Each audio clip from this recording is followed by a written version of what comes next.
काजी शुरैह का बेटा मदरसे में पढ़ता था। उस्ताजों ने कहा है तुम्हारे बाल बहुत बड़े हो गए हैं। आजकल तो पता नहीं कौन कौन से बाल चलने लगे हैं। अब वो एक और बाल चलने लगे हैं, सुअर कट। सुअर कट बाल जानते ना, इधर से कटे हैं, इधर से कटे हैं, इधर सब टकला है, चारों तरफ गोल, बीच में छत्ता मधुमक्खी का रखा हुआ है।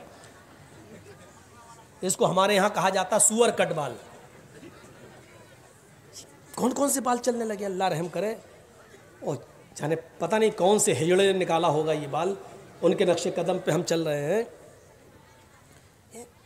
कौन सी इधर बाल साफ, देख के कसम खुदा की घिन आती है, अल्लाह इसके पास हम बैठे कैसे हैं। इधर से टकला बना, इधर से टकला, चारों तरफ से गंजा दिख रहा, ऊपर छत्ता रखा हुआ है बहुत भारी, लगता है जैसे टुल्लू पंप चल रहा। अजीब हालत बना ली लोगों ने। काजी शुरैह के बेटे के बाल बड़े हो गए तो मदरसे के उस्ताजों ने कहा कि तुम्हारे बाल बहुत बड़े हो गए, फुर्सत मिले कभी तो बाल कटवा लेना हज्जाम से। ये भैया तुम बहुत उठ रहे हो यार, डिस्टर्ब करोगे।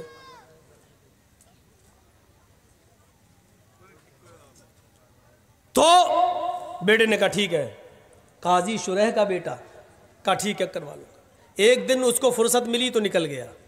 उसने सोचा बाल कटवा के जल्दी आ जाता हूं, लेकिन हज्जाम ने उसको दुकान पे बिठा लिया, बेटे बैठ जाओ, एक आदमी के बाल काटने के बाद तुम्हारा नंबर आ जाएगा।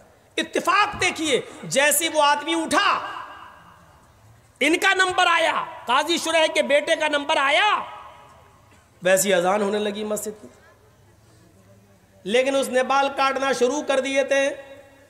अच्छा उस जमाने में घड़ियां भी नहीं थी कि देख ले चल मैं नमाज के बाद आऊंगा, अंदाजा ही नहीं हो पाया।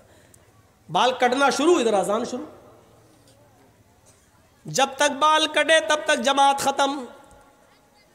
काजी शुरैह का बेटा बाल बनवाने के बाद, हजामत करवाने के बाद जब मदरसे आता है, क्या देखता है कि जमात खत्म हो चुकी है।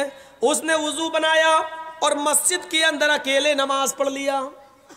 नमाज पढ़ा अकेले, सूरज भी गुरूब नहीं हुआ था, थोड़ी सी देर हुई थी बस, अकेले नमाज पढ़ लिया, लेकिन जमात छूट गई। मदरसे के असातिज़ा ने पूछा कि तुम कहाँ थे? उसने कहा बाल बनवाने में देर हो गई। मदरसे के असातिज़ा ने इसको उज़्र नहीं समझा। नहीं ये कोई उज़्र नहीं है, तो तुम्हें सजा क्या दी जाए? सजा के लिए तुम्हारे बाप को ही लेटर लिखता हूं। शहर के काजी हैं, सबसे बड़े जज हैं, देखे तुम्हारे बाप तुम्हारे बारे में क्या फैसला सुनाते हैं। और सुनो नौजवानों, और अगर उनके माँ बाप जिंदा हैं तो सुने। मुकदमा हजरत शुरैह की अदालत में आता है। काजी साहब आपके बेटे ने ऐसे वक्त में बाल कटवाए कि असर की अजान होने लगी। आपका बेटा जब बाल बनवाने के बाद मदरसे में आया तो जमात हो चुकी थी, उसने बाद में नमाज पढ़ ली। आप खुद फैसला कीजिए कि जमात छोड़ने की सजा उसको क्या दी जाए। काजी शुरैह ने उस लेटर के पीछे एक फैसला लिख दिया और अपने कासिद, अपने एलची के जरिए एक मोटा डंडा देकर भेजा। मोटा डंडा उस कासिद ने मदरसे के उस्ताद को दे दिया, जो हेड मास्टर था, जो प्रिंसिपल था उसको दे दिया, लीजिए। और लेटर में सजा लिखी हुई है। खत पढ़ता है मदरसे का प्रिंसिपल, तो उसमें लिखा हुआ है, आए प्रिंसिपल साहब, सदर मुदर्रिस साहब, अमीद मोहतरम, मेरे बेटे ने ऐसे वक्त में बाल कटवाए जिसमें असर की अजान का वक्त करीब था, लिहाजा बज़ाहिर मेरे बेटे का कोई उज़्र नजर नहीं आ रहा है, यह उज़्र शरई नहीं है। उसने जमात तर्क की, आमदन और जानबूझकर तर्क करना माना जाएगा। बाल कटवा रहा फिर भी जानबूझकर तर्क करना माना जाएगा।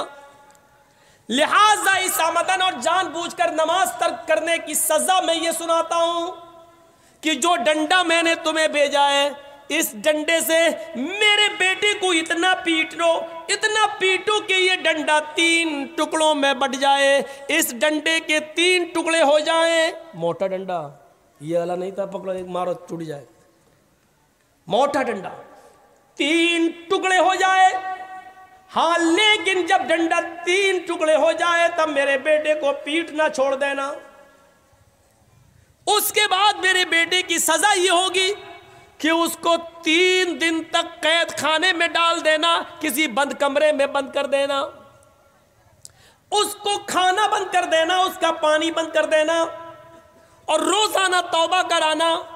अगर वो तुम सबके सामने इकरार कर ले कि आज के बाद मैं जमात को कभी कसदन जानबूझकर नहीं छोड़ूंगा, मैं अल्लाह से तौबा करता हूं कि मुझसे गलती हो गई, वो मेरे गुनाह को माफ कर दे, अगर वो इस बात का इकरार कर ले तो 3 दिन के बाद मेरे बेटे को छोड़ देना और उसके बाद मदरसे में उसको पढ़ाना और लिखाना शुरू कर देना। लेकिन अगर 3 दिन भी भूखा प्यासा रहने के बाद भी वो तौबा ना करे और इस बात का इकरार ना करे तो उसको उस कमरे में उस वक्त तक बंद रखना जब तक कि वो भूख और प्यास की शिद्दत से मर न जाए।